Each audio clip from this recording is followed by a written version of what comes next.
Vou começar com a pergunta do Gabriel Reis, canal Paparazzo Rubro Negro. Boa noite, Renato. 100% de aproveitamento em 4 jogos. E você já tem um dos começos mais vitoriosos de treinadores na história do Flamengo. Esperava um começo tão avassalador? Boa noite a todos. A gente trabalha para isso, né? A gente nunca sabe o que vai acontecer, se a gente vai ter sucesso logo no início, se vai ter insucesso, mas eu acho que o objetivo é sempre buscar as vitórias. Eu tive a vantagem de chegar no Flamengo e conhecer praticamente quase que 100% do grupo. E isso é uma vantagem muito boa para o treinador, do que ele perder tempo em conhecer o grupo dele. São jogadores a nível de seleção, sempre falei que o grupo do Flamengo é muito bom, muito forte. Eu acho que o mais importante de tudo é que eles estão acreditando no trabalho da comissão. E com isso, juntinhos, trabalhando, a gente vai buscando os resultados. Fico feliz por esse início muito bom, 4 jogos, 4 vitórias. E é sempre bom você vencer, porque isso dá uma tranquilidade para você trabalhar, dá uma confiança muito grande para o grupo. A gente vai trazendo mais do que nunca o nosso torcedor para o nosso lado. E o que eu falei, mais importante, dá confiança, porque nós temos 3 competições dificílimas.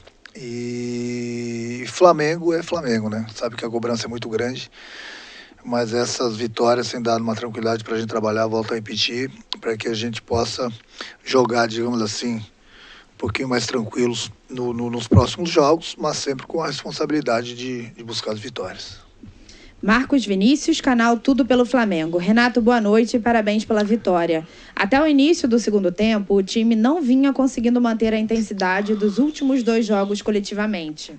A entrada do Michael, mais uma vez, deu início na construção de uma goleada. Já podemos dizer que o Michael virou o seu amuleto? Eu acho que o importante é o treinador dar moral para todos os jogadores, né? Quando cheguei aqui, o Michel estava um pouquinho desacreditado, ele, o próprio Vitinho. Converso bastante com os 2 jogadores. Fico feliz que eles voltaram a reencontrar o futebol deles, até porque eles não chegaram à toa no Flamengo. Para o treinador, fica até difícil escalar a equipe do Flamengo pela qualidade do grupo, pela qualidade dos jogadores. Você vê que o Michel, nos últimos 2 jogos, ele entrou muito bem e entrou no lugar do Everton. O Everton é um jogador muito inteligente, um jogador a nível de seleção, com características diferentes. Então é importante para o treinador ter esse tipo de jogadores no grupo, que no momento que a gente quer mudar alguma coisa durante a partida, a gente tem características de jogadores diferentes. E é o que tem acontecido. O Everton é um jogador que pensa mais, o Michel é um jogador de velocidade. Então é importante você ter esses 2 tipos de jogadores para uma posição. Marco Vasconcelos, Rádio Tupi. Renato, a bola parada sempre foi um ponto forte nos seus trabalhos. Claro que a falta de tempo atrapalha para o aperfeiçoamento, mas já dá para dizer que essa será uma arma importante nesse time? Sem dúvida alguma, né? Eu acho que para qualquer time, né, a bola parada ela é fundamental. Mas o mais importante de tudo é você ter os bons batedores, coisa que nós temos, e os bons cabeceadores. Não adianta você ter gente muito boa de cabeça se você não ter o batedor, ou vice-versa. Então, apesar do pouco tempo que a gente tem treinado bastante, tanto na parte defensiva como na parte ofensiva, e a gente tem tirado proveito disso. Agora, não vai ser o Renato ou qualquer outro treinador que da noite para o dia, de repente, a equipe não vai tomar gol de cabeça. O adversário também tem méritos. O adversário também tem a bola parada. Mas acho que o mais importante de tudo que a gente tem evitado, tomamos o gol hoje, acontece, aquilo que eu falei, você não vai ter uma defesa imbatível. Mas a gente, cada vez que a gente toma gol, a gente vai treinando cada vez mais, a gente vai corrigindo, se não tiver o tempo suficiente através do vídeo. Nesse ponto eu estou bastante satisfeito com a minha equipe, tanto na parte defensiva como na parte ofensiva. Tanto é que os números não mentem, né? São 15 gols que a equipe fez e nós tomamos 2 gols. Então nós estamos no caminho certo, mas é lógico, aquilo que eu falo, não vai ser por causa de mais uma vitória que eu não tenha visto alguns erros da nossa equipe.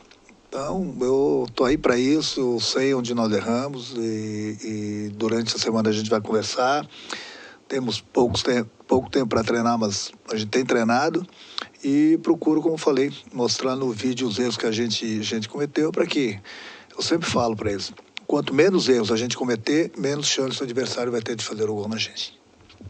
Rafael Melo, canal Raflamelo. Renato, parabéns pela vitória. É a sua terceira goleada em 4 jogos. São 15 gols marcados e apenas 2 sofridos. O Flamengo já joga o melhor futebol do Brasil? Você já deu muita polêmica lá atrás, né? Eu acho que independente de ser o melhor futebol do Brasil, não vou entrar nesse mérito. Eu acho que a gente procura sempre trabalhar para jogar bem. E aquilo que eu falei, apesar do pouco tempo, eu tenho gostado da equipe. Quem tem começado tem jogado bem, quem tem entrado muito bem. E é lógico que no decorrer de uma ou outra partida, como aconteceu hoje em alguns minutos, é difícil você manter o ritmo durante os 90 minutos e jogando a cada 3 jogos, a cada 3 dias. É por isso que eu falo, não é o treinador querer poupar. Hoje mesmo o Isla, eu conversei com ele no quarto, antes do almoço, e troquei umas ideias com ele, até porque no último jogo lá em Brasília ele saiu com a perna muito pesada, era um risco a gente colocar o Isla em campo, mesmo ele se sentindo bem, como tem outros jogadores que daqui a pouco a gente vai revezando, vai parando, para que eles não se machuquem. É muito fácil as pessoas pedirem, joga sempre o mesmo time, mas alguém tem que pensar, e essa pessoa tem que ser o treinador, junto com o fisiologista, também possa analisar bem. Não adianta você colocar o jogador em campo, ele está em campo e você não ter o jogador. Por quê? Porque daqui a pouco ele não está em condições de correr. Ele está com muitas chances de se lesionar e você perder um jogador importante por 2 semanas, 3 semanas. É isso que a gente não quer. Já que a gente tem um grupo bom, um grupo forte, de vez em quando sim, como aconteceu hoje com o Isa, entrando o Mateuzinho, de vez em quando a gente vai tirar um outro jogador, justamente para que a gente não perca. Nós temos 3 competições, são 3 competições dificílimas, e o que a gente menos quer é que um jogador vá para o departamento médico. Então, por isso que a gente pensa sempre em conjunto, e a gente sempre tem a decisão para o melhor para o grupo, melhor para o clube. Foi o que aconteceu hoje com o Isla, e pode acontecer amanhã depois, não importa a competição com outros jogadores, até porque tem jogadores que vêm numa sequência muito grande, e é melhor a gente, de vez em quando, dar uma segurada do que a gente perder um jogador por lesão. Jonas Stelman, Rádio Alternativa Esportes. Boa noite, Renato. Parabéns pela belíssima vitória e pela superação em campo. Até que ponto esse péssimo gramado que vem acompanhando e prejudicando o Flamengo há muito tempo é um dificultador para que o rubro-negro possa implementar sua forma envolvente de jogar futebol durante os 90 minutos? É uma coisa chata de se falar, né? De gramado, até porque não é só o Flamengo, que tem uma equipe muito boa, muito técnica. Os adversários também gostam do campo bom. E isso dificulta para todo mundo, principalmente uma equipe que tem uma qualidade técnica, que valoriza bastante a posse de bola. E uma dessas equipes é o Flamengo, sim. E aí você entra em campo onde você precisa ter aquele material, que é o gramado, que é a principal peça de trabalho. Você não tem o gramado em condições de se praticar um bom futebol. É difícil você ficar criticando. Eu acho que as pessoas responsáveis têm que tomar providência, né? Porque não é possível a gente jogar. E o Maracanã é o Maracanã, né? Ele parou aí as 2 semanas, 3 semanas para a final da Copa América, que aconteceu aí há 1 ou 2 semanas atrás. E o gramado já está dessa maneira. Então isso dificulta bastante, principalmente a equipe do Flamengo que joga aqui. Mas criticar os gramados hoje em dia é chovendo molhado. Não adianta você criticar, os gramados continuam aí, muitos clubes não dão essa atenção por falta de verbas também. E infelizmente, muitas vezes o futebol se nivela por baixo, porque o clube investe bastante em grandes jogadores a nível de Europa, seleção brasileira, e chega no campo, você não tem o material necessário, né? Que é o gramado, onde o jogador possa mostrar seu futebol. É difícil. Eu fico triste até porque uma das pessoas mais prejudicadas é o Flamengo. Mas fazer o quê? Monique Danello, TNT Esportes. Renato, boa noite. Nos últimos encontros, o São Paulo vinha sendo uma pedra no sapato do Flamengo. O quanto uma vitória desse tamanho é importante para esse grupo, nesse sentido de quebrar esse tabu também? Um dos assuntos que eu falei para o meu grupo hoje na pré-eleição é que tinha que esquecer isso. O Flamengo não vence o São Paulo há 3 anos no Maracanã, ou há 5 anos que venceu a última vez, ou há 3 anos, enfim. O Flamengo é grande, o São Paulo é grande também. O Flamengo não vinha vencendo o São Paulo, mas o Flamengo vem curtindo voltas olímpicas, que é o mais importante no futebol. Então, eu falei, respeite o adversário, até porque é um grande adversário, e vamos jogar futebol. As coisas acontecem normalmente, qualidade a gente tem. Então, foi o que aconteceu, respeitamos o São Paulo o tempo todo, mas buscamos a vitória o tempo todo também. E no final da partida, acho que nós merecemos pelo que a gente jogou, pelo que a gente apresentou, até porque, aquilo que eu falei, a gente não estava enfrentando qualquer equipe, não. Muita gente vai olhar a tabela lá, vai ver o São Paulo lá embaixo, mas o São Paulo tem um grande elenco. Tem um grande treinador que está fazendo um belíssimo trabalho, eu falei isso para ele, que eu creio, torço muito para ele, que se dê bem. Então o Flamengo não enfrentou qualquer equipe, não. Não é à toa que também o Flamengo não estava vencendo o São Paulo há muito tempo. Eu acho que nós conquistamos mais uma vitória importante na competição do Campeonato Brasileiro, a gente vai avançando, esse é o nosso objetivo. Independente do adversário, a gente sempre vai respeitar, independente se o Flamengo está muito tempo sem vencer, ou se está ganhando também todos os adversários. Cada partida é uma partida e a gente tem que buscar a vitória como a gente fez hoje. Fred Uber, GE. Boa noite. A provocação do São Paulo após o gol contribuiu para mexer com os brios e dar o gás extra para o Flamengo virar e conseguir a terceira goleada em 4 jogos? A equipe já vinha se comportando bem. Eu falei para alguns jogadores do São Paulo, até para o Crespo, o Flamengo estava perdendo e o Flamengo só estava jogando. É uma coisa que eu costumo falar, não tem que ficar pagando esse mico para o Brasil todo. Essas confusões extracampo, entendeu? A minha equipe jogou o tempo todo futebol, buscou a vitória o tempo todo, nós estávamos perdendo, a gente não estava apelando. Eu estava cuidando do jogo, eu não posso falar direito o que aconteceu, porque eu estava de costas, mas eu acho que o árbitro agiu muito bem ali no momento, ele puniu quem tinha que punir, entendeu? Aquilo que eu falei, a gente estava perdendo, a gente estava procurando jogar futebol. Você, na vida, na profissão, você tem que saber ganhar e saber perder. Porque você não vai ganhar todas. E você também não vai perder todas. Então, no momento que está ganhando, você não pode ser uma pessoa e, de repente, quando está perdendo, ser outra pessoa. Então, eu volto a repetir, é difícil eu comentar. Falei com o jogador de São Paulo, falei com a comissão técnica deles, para a gente não pagar esse mico. Foi resolvido, o árbitro tomou as providências. E também é uma coisa lamentável, mas eu também não posso opinar muito, porque, volto a repetir, eu estava de costas e realmente não sei o que realmente aconteceu. Lucas Ferreira, Diário do Fla. Boa noite, Renato. Parabéns por mais uma vitória e mais uma goleada. O time vem mostrando muito apetite e mesmo após a virada queria mais e mais.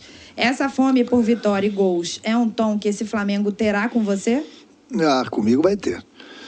Eu não gosto de perder nem para o ímpar. Isso eu coloco isso quase que diariamente para os jogadores. Respeitem o adversário. A maior forma de você respeitar o adversário é fazendo gols, sem menosprezar. Então, o saldo de gols lá na frente vai ser importante também, independente da competição. Então, fazer gol. Fazer gol não é menosprezar o adversário, não. O que você não pode, jamais vou deixar, ou de repente você poder fazer uma jogada normal, você querer dar um chapeuzinho no adversário, dar uma caneta no adversário e provocar o adversário. Isso eu não vou deixar. Isso os jogadores são conscientes. Agora, buscar a vitória, eu quero que eles busquem sempre, independente de quem é o adversário. E se tiver a chance, tem que fazer gol. Tem que matar o jogo, sempre. E isso é uma coisa que eu tenho na cabeça, que eu passo para eles, desde o tempo de jogador, que eu tenho esse tipo de pensamento de pessoa que é vencedora na vida, e isso eu procuro passar para eles. Então, eles têm feito direito. Eles têm feito direito isso aí, pode ver que a gente sempre busca a vitória, busca os gols, mas sempre respeitando o adversário. Luciana Zogaib, Rádio Ferge. Renato, parabéns pela vitória. Mesmo com goleadas e vitórias importantes, você destaca algum ponto que precisa ser melhorado? E qual é a principal virtude da equipe? A virtude é a vontade de vencer. A equipe vem jogando bastante junto, eu não gosto que as linhas se separem. A gente defende em bloco, ataca em bloco, e a gente não tem dado muitas oportunidades. Esse é o Maracanã, gente. A gente não tem dado muitas oportunidades ao adversário. Eu acho que eu destaco principalmente o que a equipe vem fazendo nesses 4 jogos. Muitos jogadores que, de repente, não estavam com aquela confiança toda, voltaram a ter confiança. Isso ajuda bastante. Você fazer seu trabalho com confiança, isso é fundamental. Procuro, no pouco tempo que eu tenho, corrigi-los na parte tática. Procuro conversar bastante, procuro passar o vídeo e dar essa tranquilidade para a equipe. Então, o que eu posso destacar é isso, essa vontade que o grupo tem de vencer, de buscar as vitórias, sempre juntinhos, sem se separar dentro do campo, que no momento que o jogador se separa dentro do campo, dá muito espaço para o adversário e o adversário começa a crescer na partida. E isso eles têm feito direitinho, principalmente esse tempo que a gente tem treinado bastante nessa parte tática aí e tem dado certo, porque muitos jogadores, como eu falei, que estavam desacreditados, ou sem moral, ou sem confiança, evoluíram bastante, principalmente no nosso setor defensivo. Tatiana Tavares, Band. Renato, parabéns pelo início de trabalho. Você não tem poupado os jogadores e nem priorizado nenhuma competição. O objetivo é entrar para brigar em todas? O próximo duelo é com o ABC no Maracanã pelo jogo de ida das oitavas da Copa do Brasil. Queria que você falasse um pouco sobre esse duelo, a Copa do Brasil e o único título tirando o Mundial que o Flamengo não venceu nos anos de 2019 e 2020. Dizer que isso aí... eu acho que o grupo que o Flamengo tem, a exigência é sempre muito grande em todas as competições que a gente entra para ganhar. Hoje foi o Campeonato Brasileiro, a gente vai curtir essa vitória, que foi uma vitória importante, de virada, contra um grande adversário. E a nossa próxima partida, como você falou, é quinta-feira pela Copa do Brasil contra o ABC. Então vamos curtir essa vitória hoje, a partir de amanhã eu já começo a pensar no nosso adversário. Agora, a Copa do Brasil, eu tenho 3 Copas do Brasil. Eu quero a 4ª. Na competição que eu entro para vencer com o meu grupo. E esse é o pensamento que a gente tem na Copa do Brasil. Quinta-feira é ABC, e independente de quem entrar em campo, até lá eu vou ver qual é a equipe que vai jogar. Eu sempre espero o departamento médico também fazer a revisão dos jogadores, para ver que muitas vezes o jogador sai de campo bom e no dia seguinte está sentindo uma lesão. Então, vamos conversar com o departamento médico, fisiologista, trocar ideias, ver. Agora, a princípio, sem dúvida alguma, quem estiver bem vai jogar. Porque é aquilo que eu falei, na hora certa, não é que tem essa hora. No momento que a gente conversa com o jogador está muito cansado, está com a perna pesada, tem um problema de ter um tipo de lesão, a gente segura. Senão, a gente sempre vai jogar basicamente com a nossa equipe, porque, como eu falei, Copa do Brasil, mas é uma competição também que eu tenho certeza que o nosso torcedor quer, da mesma forma que nosso grupo quer, a diretoria quer, o presidente quer, e a gente vai em busca também. Todo mundo quer ganhar. Todas as competições são difíceis, mas dentro do possível a gente vai com força máxima, sim. Pedro Henrique Torre, ESPN. Boa noite, Renato. Na próxima quinta-feira, o Flamengo encara o ABC no Maracanã pela Copa do Brasil. E logo em seguida, no domingo, vai até São Paulo encarar o Corinthians pelo Brasileiro. Diante do desgaste do calendário, é possível que alguns jogadores sejam poupados contra o ABC no meio da semana? Essa pergunta, mais ou menos, é quase igual a outra, mas eu acho engraçado esse tipo de pergunta, sabe? Porque é muito boa a pergunta, mas eu acho engraçado pelo seguinte... da noite para o dia, assim, as opiniões, elas mudam numa velocidade. Por exemplo, se eu poupar, eu sou criticado, porque eu poupei. Agora, muitos jornalistas falam que tem que poupar, porque tem jogador cansado, não pode aguentar todos os jogos. Aí eu pergunto, e aí? O que vocês querem? Aí eles vão falar, não, o treinador é você é pago para isso. Beleza, a responsabilidade é minha. Mas é para você ver, você poupa alguns jogadores, poupa a equipe principal, você é criticado. Você coloca a equipe principal para jogar e não tem o resultado, perde o jogador machucado, você é criticado porque você não poupou a equipe. É difícil, não é difícil ser jogador. Mas é por isso que falo. Deixa para mim, que eu sei o que eu faço, vou pensar, e quinta-feira vamos ver a equipe que joga. Wesley Ramon, Urubu Interativo. Renato, tirando o seu primeiro jogo no comando do Flamengo, na vitória por 1-0 sobre o Defensa, você já fez mudanças e o time já está chegando ao estilo Renato de jogar. Depois daquele jogo, foi goleada contra o Bahia, Defensa e agora contra o São Paulo. Com o Renato Gaúcho, só vale goleada? Não. Daqui a pouco a gente vai, como aconteceu no primeiro jogo, a gente vai ganhar, independente da competição, um jogo apertado. O torcedor não pode se acostumar que o Flamengo só vai golear, não. Não é bem assim. A gente está fazendo por onde. Mas daqui a pouco vai ser 1-0, 2-1. Vão acontecer os empates. Infelizmente, amanhã depois vai acontecer uma derrota. A gente sempre trabalha para vencer. Eu sei que, por exemplo, lá em Brasília, a gente estava ganhando o jogo de 2-1, tinha alguns torcedores atrás de mim chiando que queriam goleada. E a gente estava se classificando na Libertadores, então não é assim não, vai ganhar de goleada o tempo todo. A equipe, volta a repetir, o grupo vem fazendo por merecer, porque a gente tem criado bastante e tem aproveitado as oportunidades. Agora, cada jogo é um jogo, o torcedor não pode se acostumar que o Flamengo vai golear. Eu acho que o mais importante de tudo, o Flamengo vencer. 1-0 já é goleada. São sempre 3 pontos, de repente é uma classificação para a próxima fase. O torcedor, eu tenho certeza que entende isso. Rodrigo Viga, Jovem Pan. Depois de 4 jogos, já dá para dizer que o Flamengo tem seu jeito e a sua maneira de pensar futebol? O que ainda precisa melhorar? Sistema defensivo e bolas aéreas? É aquilo que eu falo, eu sempre tenho alguma coisa para a gente melhorar, né? Eu sempre vejo alguma coisa de errado e procuro conversar com o grupo, treinando eles no campo, mostrando no vídeo onde a gente errou, onde a gente acertou. Eu acho que esse é um papo que eu tenho com o grupo. Quanto à cara do Flamengo, eu sempre procuro colocar no meu grupo de trabalho a cara de um vencedor. Eu me considero um vencedor como jogador e como treinador também. Então eu procuro passar isso para o meu grupo, procuro fazer com que isso entre na cabeça deles, até porque aquilo que eu falei, eu estou trabalhando com um grupo também que é vencedor, entendeu? E isso é muito importante. E a gente vai trabalhando no dia a dia, dando sequência no nosso trabalho. Cada treinador tem sua maneira de trabalhar com o grupo. Eu tenho a minha maneira, procuro passar isso para o grupo. O importante é que o grupo tenha aceitado bem a maneira do nosso trabalho. E eu acho que o resultado tem sido aí dentro das 4 linhas. E vamos dar continuidade nesse trabalho para a gente continuar buscando as vitórias. Última pergunta, Rafael Penido, coluna do Fla. Boa noite, Renato. O jogo de hoje entra para a história do duelo entre as equipes pela quebra do tabu e pelo placar elástico. Qual o tamanho da partida de hoje em sua carreira? Vitórias são vitórias, né? Sempre bom, aquilo que eu falei, não importa porque foi 5-1. 1-0 também era importante a gente vencer, continuar subindo na tabela, independente se o adversário vem vencendo o Flamengo nos últimos anos. Eu acho que toda vitória ela tem seu tamanho. E hoje foi mais no tamanho, mais uma vitória do Campeonato Brasileiro. Como vai ser se a gente conseguir uma vitória na próxima partida? Eu falei, é importante a gente continuar trabalhando, buscando as vitórias. E isso que é fundamental. Eu já dei os parabéns para o meu grupo pela atuação. Estou dando aqui mais uma vez parabéns para o grupo, para todo mundo, até porque eles fizeram por merecer. Então é continuar trabalhando em busca das vitórias. Obrigada, Renato. Boa noite para você. Parabéns novamente por mais essa vitória.